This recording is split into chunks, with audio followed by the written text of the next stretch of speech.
Қарлығаш әулие.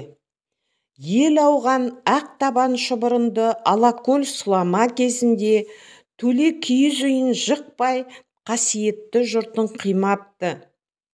Сонда жоңғарлық қолбасы Төле биден көшпей қалуының сырын сұрапты. Шаңырағыма бір бәйкүнә қарлығаш ұя салып еді.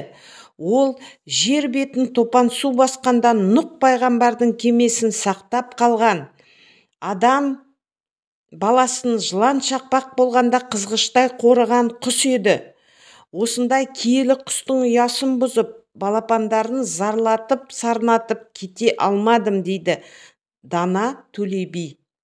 Бір ауыз сөзі мың ауыз сөзге татитын Төленің ғажайып болмысын, әділ шешімін таныған жоңғар қолбасшысы шын әулиенің өзі екен деп өзіне де еліне де көз алартпапты.